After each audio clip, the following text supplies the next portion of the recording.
ಈ ಕಡೆಯಿಂದ ಹಲೋ ಅಂದ್ರೆ ಆ ಕಡೆಯಿಂದನೂ ಹಲೋ ಅಂತಾರೆ ಅಂತ. ಹಾಂ ರೀ, ಈ ಕಡೆಯಿಂದ ಯಾರಾದ್ರೂ ಹಲೋ ಅಂದ್ರೆ ಆ ಕಡೆಯಿಂದನೂ ಹಲೋ ಅಂತಾರೆ. ಹೆಂಗ್ ಟ್ರಾಪ್ ಆಗುತ್ತೆ? ಮತ್ತು ಹಲೋ ಅಲ್ಲಾರ್ದೆ ಮತ್ತೇನತ್ತಾರ ರೀ? ಸಹಜವಾಗಿ ಹಲೋ ಹಲೋ ಅಂದಿರ್ತಾರೆ. ಏನು ಸಣ್ಣ ಈ ಕಡೆಯವ್ರು ಜೈ ಶ್ರೀರಾಮ್ ಅಂದ್ರೆ ಆ ಕಡೆಯವ್ರು ಜೈ ಶ್ರೀರಾಮ್ ಅಂತಾರ. ಈ ಕಡೆಯವ್ರು ಹಾಯ್ ಅಂದ್ರೆ ಆ ಕಡೆ ಹಲೋ ಅಂತಾರ. ಇವ್ ಮೂರ್ಖರು ಮಾತಾಡೋದಿಲ್ಲ ಹಿಂಗೆ. ಈಗ ನಾನೇ ನಿಮ್ಗೆ ಹೊರಗೆ ಬಂದಾಗ ಹಾಯ್ ಅಂದ್ರೆ ನೀವು ಹಾಯ್ ಎತ್ತಿದ್ರು ಹಲೋ ಏನಾರು ಎತ್ತಿದ್ರಿ. ಹಾಂ ಸರ್, ಈಗ ಹನಿ ಟ್ರ್ಯಾಪ್ ವಿಚಾರ ಪ್ರಕರಣವನ್ನ ಸಿಬಿಐ ಕೊಡಬೇಕು ಅನ್ನುವಂತ ಒತ್ತಾಯ ಆಗ್ತಾ ಇದೆ.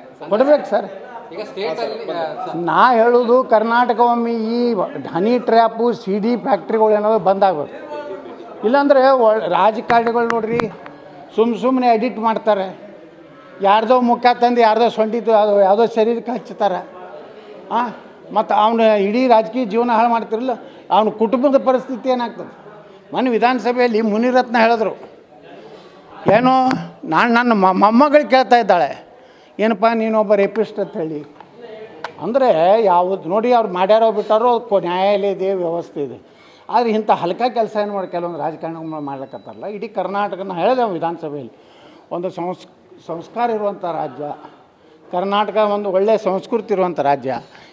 ಇಂತಹ ನಾಲಾಯಕ ರಾಜಕಾರಣಿಗಳು ರಾಜಕಾರಣದಿಂದ ಹೊರಗೆ ಹೋಗ್ಬೇಕು.